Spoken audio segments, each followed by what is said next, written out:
Okay. Anyway, so Next property up here is also a private we're on a river residence. cruise It's also a on the log Rio cabin Grande. as your I started residence. this a little bit ago, but didn't hit the right button to start it, so we'll kind of start where we're at here.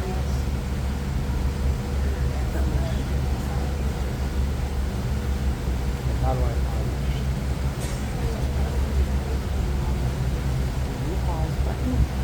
the two lines? There in front of the cabin to the left of it, you see a big cage there. They used to have a monkey in that cage. Now they just keep their kids in there. This is another rental area here. It's got little barbecue areas. Those little thatch roofs you see, they call them palapas, they call them tiki huts. We have one there at Riverside if you want to take a close look at one. Those roofs will last about 8 years before you have to replace the palm leaves on them. The trees there will make about $120 to $130 per week. In the U.S., that would be $1,000 to $2,000 per week in wages. So, kind of tells you why they're operating in Mexico.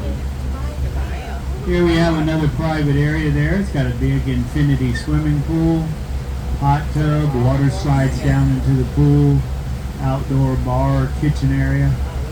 Another busy party area there in the spring and summertime. Most of these places get pretty active right around Easter time.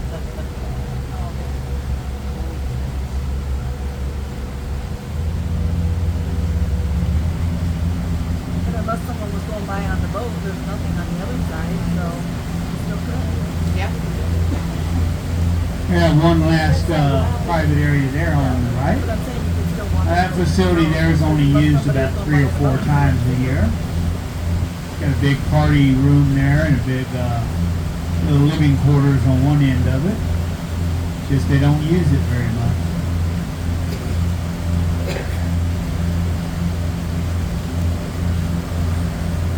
I'm going to pause it here for just a little bit. Built to protect the cities from flooding on the river, and it runs the entire length of the Rio Grande Valley. The little island out there on our left, that used to be part of this park here on the right. All this used to be land in front of us. 2010, we had a flood on the river caused by Hurricane Alex that hit Mexico. All the flood waters came to the river. It raised the level about 12 feet higher than it is right now. The river changed course, went right through this park in Mexico, and washed away 27 acres of it. We're in 25 feet of water right here. This used to be a soccer field. So we're actually cutting through Mexico to get you back into the original river. But that is good news for all you men on board. Since we're cutting through Mexico, you can now count this as that Mexican cruise you promised your wife. You're welcome. Up there on the front of us there to the left, that is a public park on the U.S. side. Has a big boat dock you can fish off of. You can launch your boats there. Got picnic, barbecue, playgrounds, restrooms. Very nice park. A lot of tourists bring their bikes, ride their bikes through the park. Bird watchers like it for bird watching.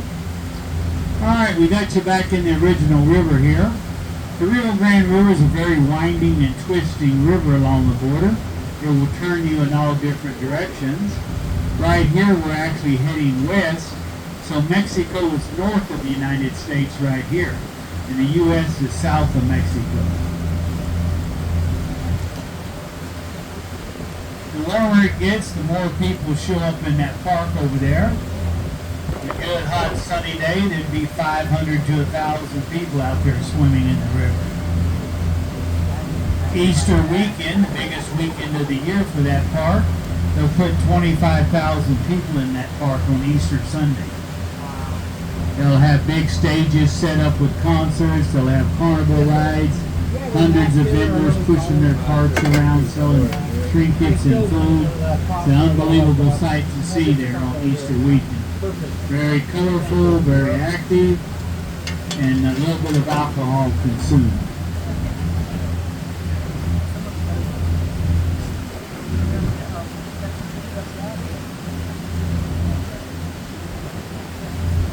A lot of people in Mexico depend on the Rio Grande River along the border that doesn't have running water back where they live. So they'll come to the river, they'll wash their clothes in the river, they'll take their baths in the river, they'll load up water and take back to their house to use for everything but drinking. And the little vendors come through the little navias and sell them drinking water. But a lot of them, they depend on the Rio Grande River for their livelihood. Do a lot of fishing out here. Alright, we're coming up now to the Anvil Lewis Dam. This is the dam that has this river backed up for 50 miles behind us. That's why there's still, even though the water is low, it's a lot wider and deeper than you're going to see anywhere else along the border on the river. This dam opened up in 1960. It's owned and operated by both U.S. and Mexico. They only release water downstream when the cities and the farmers order it. Other than that, the river is very shallow and narrow the rest of the way to the Gulf of Mexico. We're about 90 feet above sea level right here. It's a 25 to 30 foot drop off to the river level below the dam. It's 80 miles from this dam to the Gulf of Mexico. Many areas below the dam are shallow enough to just wade across to the U.S. if they're not releasing water. They are releasing a little water right now. There is some irrigation going on. We've been in about a 5-year drought. We're very low on our water supply. Most of the farmers are getting a small allotment of water compared to what they normally would get. In between those concrete columns are the gates that raise up, and the water flows under those gates.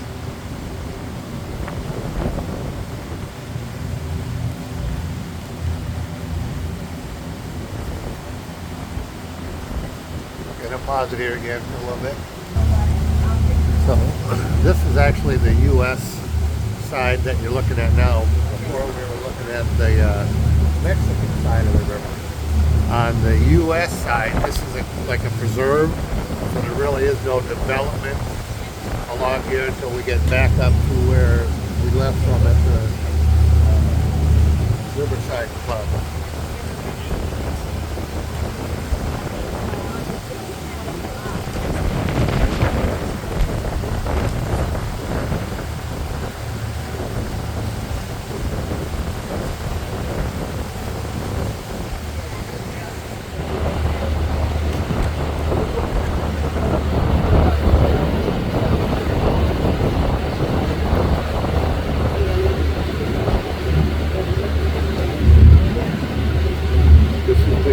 Side of the river. They work for the drug cartels. It's a big business for them. Even though the apprehensions are down like 96%, they're catching very little people. That doesn't mean the cartel is still not smuggling people across the border. They're just not getting caught. You look here on the right, you'll see a bunch of rafts in the water. And you'll see a trail that goes up beside that palm tree there. That would be a drop-off area right there where they would cross. Right there. And those trails wind their way through the brush, end up out there at the highway. So if it was a cartel member bringing people across, they called them the coyotes. And they would smuggle 6 to 8 people at a time across in a raft. And you're going to pay anywhere minimum $5,000 to $7,000 a person to be smuggled into the U.S. and out of the valley. There's another raft right there. You can get as high as 10 or 20. There's another one. 5 and 7 is like the bottom of the barrel. All that money is paid by family members. Some of it's paid for by you working off your debt, working in cartel businesses throughout the U.S. The other is your greedy employers that are hiring illegals, paying the cartel to bring them to them. They get cheap labor, long hours, no overtime, Oh, big turtle on that. nothing. Stump. And that makes it very unfair to the businesses that's trying to operate legitimately. You lose a few loads. As long as they get more loads, Got a big bird through on than a they lose, the profit is tree there. unbelievable in the drugs, so they can afford to lose them. Oh, there.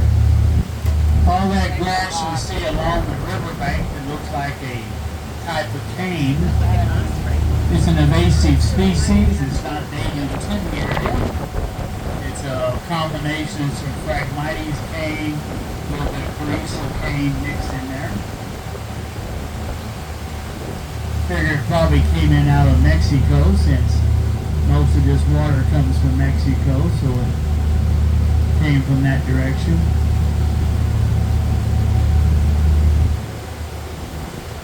Since most of the valley's water supply comes out of the Rio Grande River, we have some very large pumping stations on the river, and they pump water out of the river into about 500 miles of above-ground canals that run throughout the valley. And those above-ground canals will get water to the city's reservoirs and to the farmland. For the farmers, the water usually gravity flows underground out of the canals in concrete pipes, comes up in the farmland. So if you travel around the valley and you see big pipes coming out of the ground like you do up here on the right, that has to do with underground irrigation system. You even see some of those pipes in the middle of town where they used to have irrigation available for people's private yards years ago. Now it's just confined to the farmland. The farmers get a water allotment depending on reservoir levels or water availability.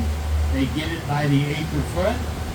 This is going to be our longest video, I think. Water until the next allotment comes along. Right now, most farmers that are getting water, they're only able to farm maybe a fourth of their land. The rest of it is sitting idle because they're not getting enough water to plant all the crops on all the property they own. All right, I'm going to pause it here for just a little bit again. Lines that cross the river in front of us, just down from Riverside. Utility companies Riverside from is the where we US left out of. sell power to Mexico.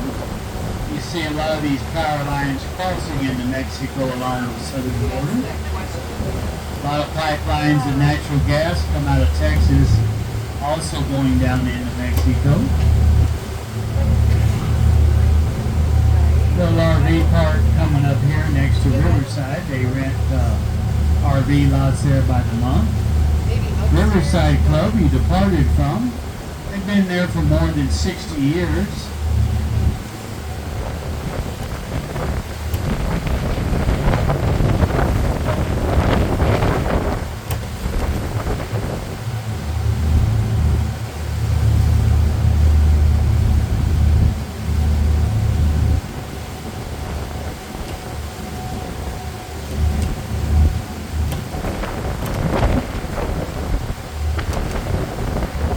Riverside Club where we departed from.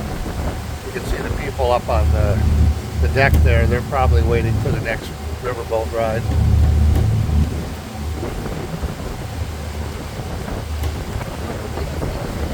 And I'm going to go ahead and pause it again for just a couple of minutes. So I'll be back shortly. You see the smokestack, that dates all the way back to 1907, long before that RV park was ever there. That was the very first pump house that was built on the Rio Grande River. When it was built in 1907, it had steam engines that operated the pumps. Those engines operated for more than 50 years before it was shut down. You can see the chimney and coming into replaced view with a here. more modern pump house. And that's And what Border got the Patrol valley vehicles started, there. was the agricultural industry. All they had to do was clear the land, get water to it. And then little by little, the towns developed along the border, and you got what you have today now.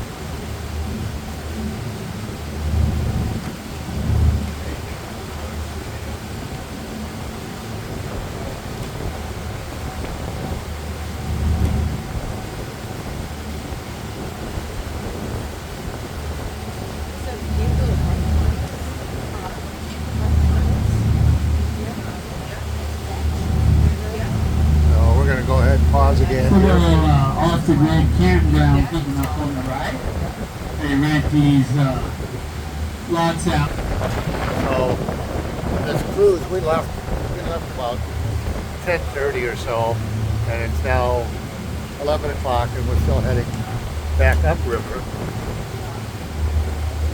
These are just some of the properties. This is the U.S. side that you're looking at. That would be Mexico over there. This is the boat itself.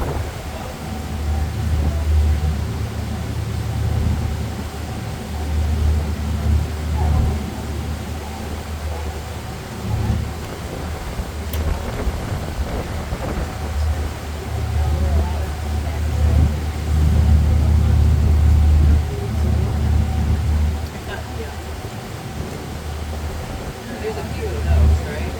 Yeah. I'll go ahead and pause here for just a little bit again. Border wall has nothing to do with the government's wall. Remember I said earlier, the government only got 0 walls along the edge of the flood levee. That's about a half a mile over there on the right behind this wall here. This wall was built about a year before the government's wall was built. They built this wall here. It was built with private donations. The contractor kicked in some of the labor because he wanted to showcase his border wall design. He'd been working on government border walls on the borders for years, building them. Said the walls were too expensive to build and too slow that he could design and do it better than the government. This is a private wall. So he jumped at the opportunity to build this wall so he'd have a little showcase wall here on the border. This wall is 18 feet tall. It's a little more than 3 miles long. It has a concrete patrol road on the other side of the wall. It's got lights, cameras, underground sensors. Wow. When they built this wall, it cost $8 to $10 million per mile to build it. The government's wall behind it, 27 to 30 million per mile. 3 times as much. Not surprising for our federal government. Could be why we're broke. They waste so much money, it's unbelievable. If they'd let the private sector do the construction, it would be built better and cheaper. This wall here, if you notice, it's not painted. That high tensile steel has been hot dipped and galvanized. You notice the government's wall, they don't even paint the steel. It's just already rusting when they put it up. Well, this one being dipped in that hot galvanized will last forever compared to the government's wall. Eventually, their wall is going to rust out and fall down, you know. Certain areas it won't, but you get down towards the coast and other areas where it's high corrosion and it will. So this was a smart idea here to do a wall that's not going to need any maintenance for probably a long time. So definitely if the government was building it like that, it would be a lot less maintenance over the years. Now we have a 2,000-mile border with Mexico from San Diego, California to Brownsville, Texas. On that 2,000-mile border, we have about 635 miles of border wall. We're going Not to go ahead and continuous, pause. it's all bits and pieces. Yeah, so we have a cow pasture over here, and there's a big old cow, a couple of them. This was about an hour-long boat ride. I've definitely enjoyed it. It was well worth the trip. The seniors were $13 for tickets, otherwise it's $15. And Ducky and I both qualify as seniors.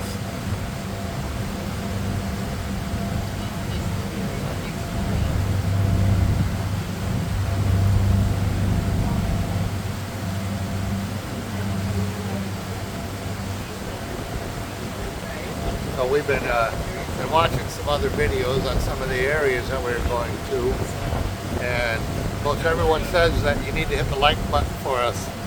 So if the people that are following us and watching our videos would please do that, that helps generate our YouTube site, I guess. I don't know that we'll ever get anything from it, but you never know. I just appreciate all of you checking in on us, and this is the best way to keep track of where Ducky and I are going. We leave this area April 2nd, work our way towards Pensacola, where we'll be for a couple of weeks, and then we're going to Colorado for 3 months. June, July, and August we'll be on the Arkansas River on a campground there. And then we head towards Walton, Arizona for next winter. So please follow us. We appreciate all of you, and have a good day.